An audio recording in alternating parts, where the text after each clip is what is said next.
I am mandated under national law to ask any grown man about the tush push.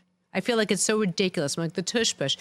More men have spent more time talking about tushes than I can ever think about it, and it is quite ridiculous. But how do you think the vote will go? Obviously, we tape this on a Tuesday. It could be dated as soon as I say it, but you can't end without asking about the tush push. Yeah, and I resisted calling it that for as long as I could, but once it got to the point where I was like the last person in the world who wasn't calling it that, I just had to give in.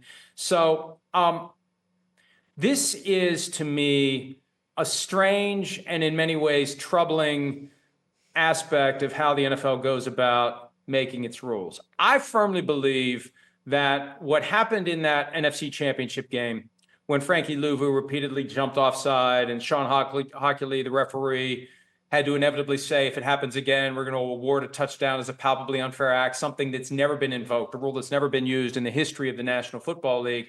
Somebody decided that this thing has to go, that we can't have this. And when Mike Pereira, the former NFL VP of officiating, now the Fox Rules analyst, said that in the days after the NFC Championship, that because of that ugly moment, it's going to be back on the radar screen to be removed. I think that was the moment somebody said this has to go. And then it's become an exercise in identifying a justification other than we just don't like it. It's an injury risk. Well, where's your dad? Well, we don't have any data. Well, then how's it an injury risk? Well, it could be an injury risk. Just work with us on this. It could be an injury risk. Why do you have to ask us those questions? And then, well, it just doesn't look like football. Well, who's in charge of saying what does or doesn't look like football? If it complies with the rules, it's football. So I feel like somebody wants this thing to go.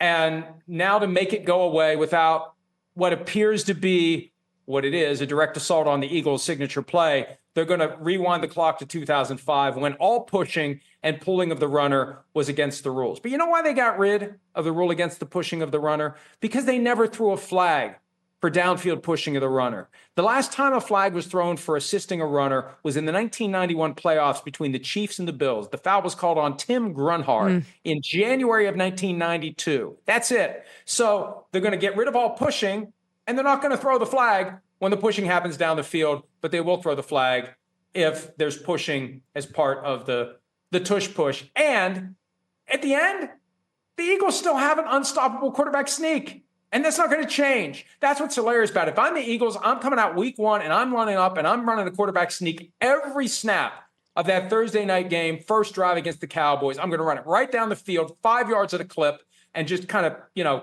shove it up everyone's you-know-what who doesn't like the tush push.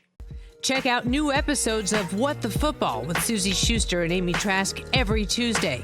Watch us on the Rich Eisen Show YouTube page or follow and listen wherever you get your podcasts.